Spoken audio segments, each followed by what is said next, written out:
Hey guys, and welcome back to another iContrast video. Today we're bringing you round 2 of the AOR Championship here for Oceania on the PS4, and it's a night race at Bahrain, and we are looking forward to jumping into qualifying for this session. Hopefully we can make it somewhere near the front of the grid. I definitely do like this track. It should be interesting with the strategy. I know that a one stop is possible, I believe, from supers to mediums, or maybe softs to mediums. That would probably be more ideal, but yeah, we're going to be aiming for the 2-stop for this race. I think it is slightly faster. Either way, that's what I'm going for this race. And we are in qualifying right now. As you can see, we're going purple. This is my second run, I believe. So we still got one more run after this. But at the moment, we're doing pretty well. Like, it's been a clean lap so far. So hopefully we can wrap this up and not make too many mistakes before the end of this lap.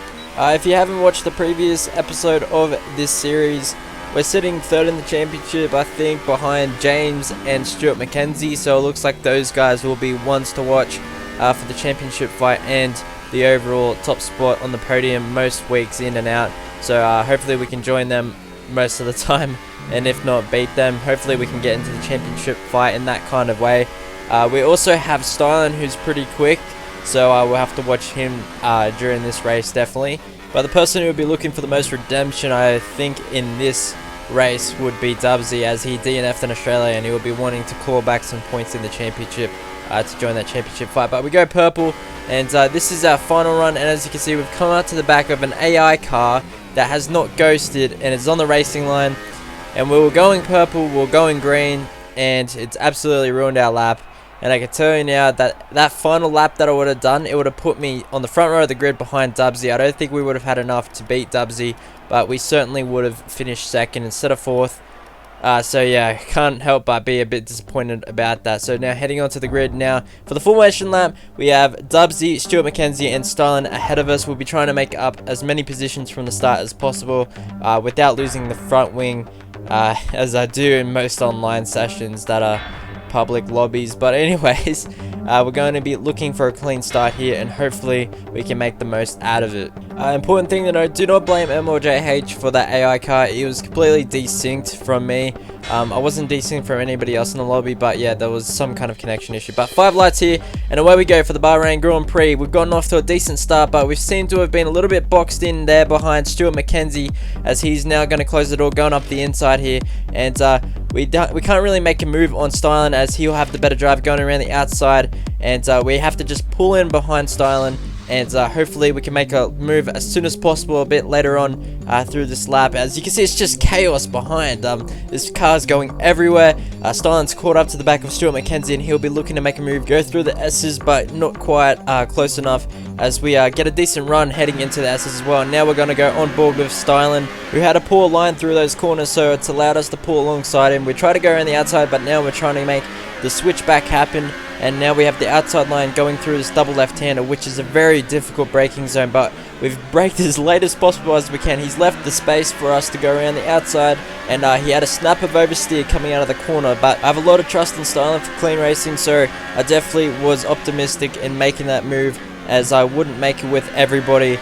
But hopefully we can keep this clean, as I'm still going around the outside. Now it turns to the inside for me, and I finally get the move done here.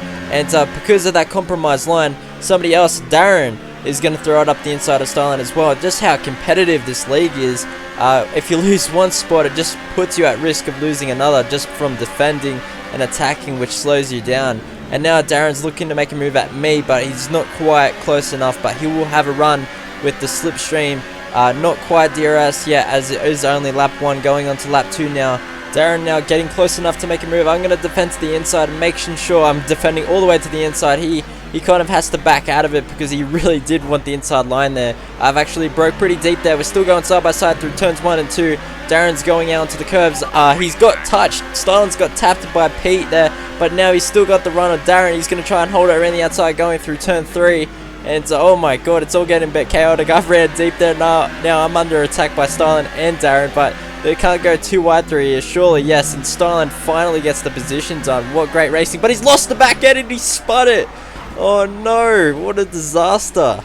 And at least he hasn't spun the tires, because that would have destroyed his tires if he did light him up. But yeah, just absolutely chaotic start to the race here. Now we've still got the 2 Saubers attacking the back of us. I'm going to try and leave this train as fast as possible because everybody is attacking everybody. The McLarens are now caught up.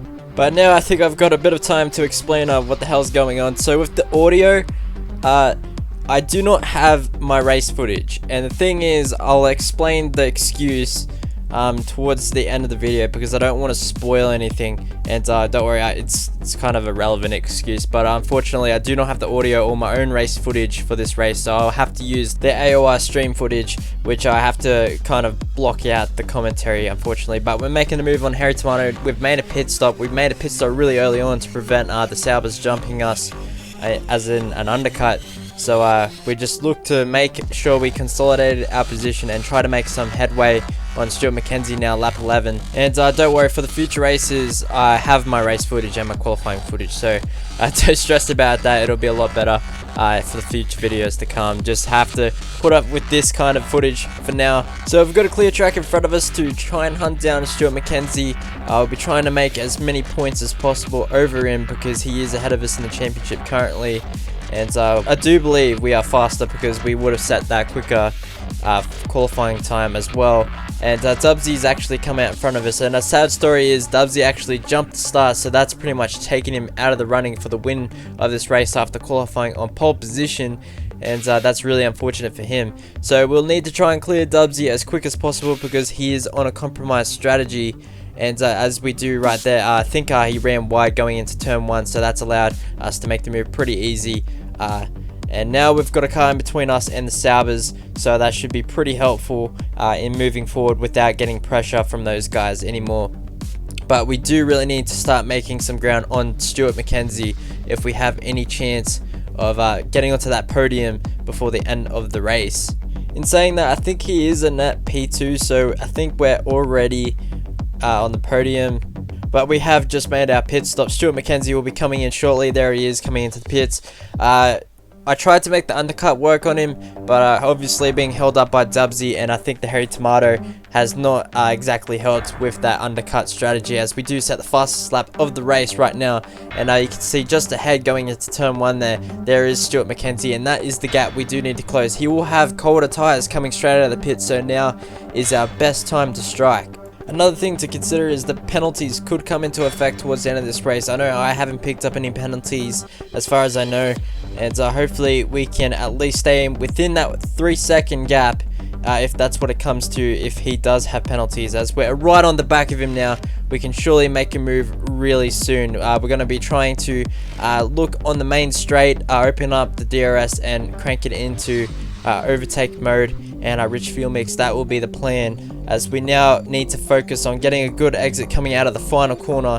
As we just nicked that apex perfectly, and now we're coming down, opening up the DRS and ducking into the slipstream, looking to make a move hopefully towards the inside. If he doesn't defend, he sort of went defensive, he thought about it, but I'm going to make a late lunge anyways. There's been a bit of contact, we're going to leave him space on the outside. I've actually got a massive tank slapper, and that's given him the position back, and all that hard work has gone down the drain, and that was our best opportunity. But we're going to still try and stick with him, and hopefully we can save enough battery and fuel to make another move. And here we go, down the main straight again, opening up the DRS. I think we're a bit closer this time around, and we're going down the inside once again. We managed to make it stick finally, but he's going to have a better exit, as he does have the better racing line going through turns 2 and 3. We're going to defend to the inside, going side by side now under the Pirelli sun. We're going to try and brake as late as possible and hold on to this position, as it is pivotal.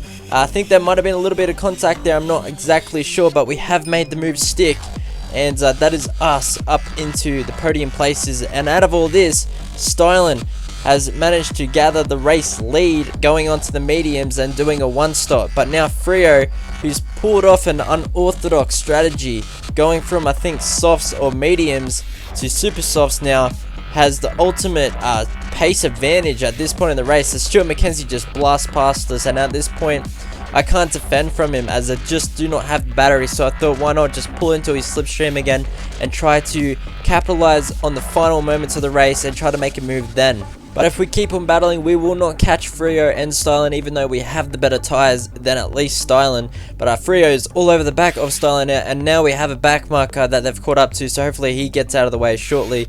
But yeah, they do not want him interfering with the race lead at all.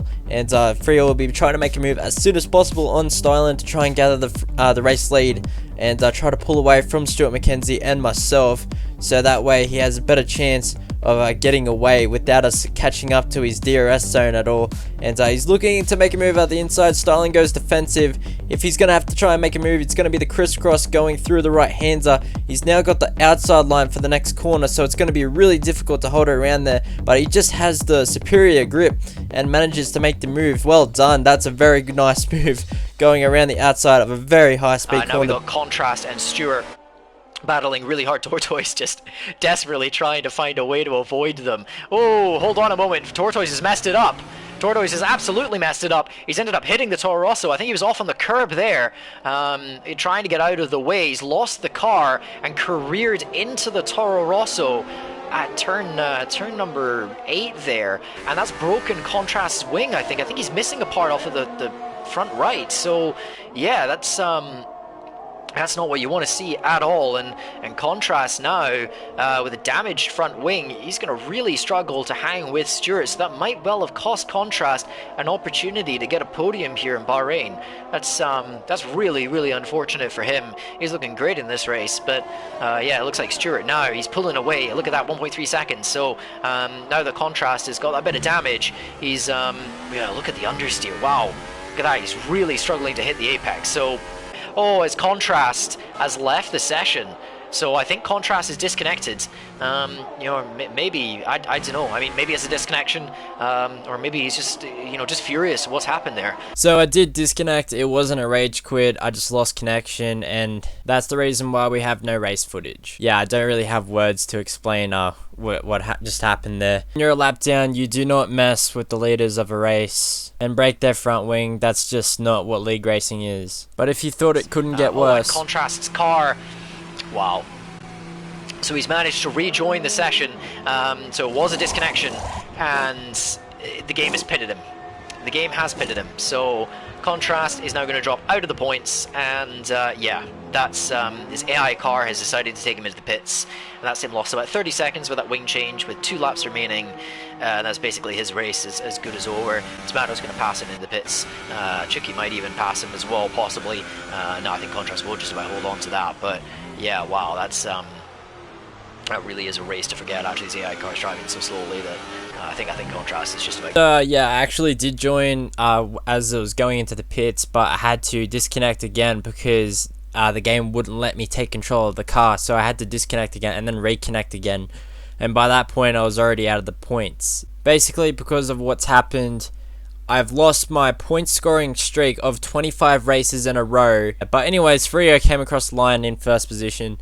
Stylen managed to hold off Stuart McKenzie because of penalties. Took second position after that spin earlier on, so that's a good effort from him. And we finally connect back on like the final lap of the race, which is just terrible. And yeah, it's been an absolutely dreadful race for us. So pretty much, if we didn't have the broken front wing and didn't disconnect, we were pretty well gonna get at least third place, I believe, because Stuart had penalties and I didn't. There was a potential to get Stylen. Who knows if I would have or not? So you know, yeah, you don't really know. But after copying the front wing damage, I still think I possibly could have gotten third because of Stuart's penalties, and he started battling with Stylen towards the end.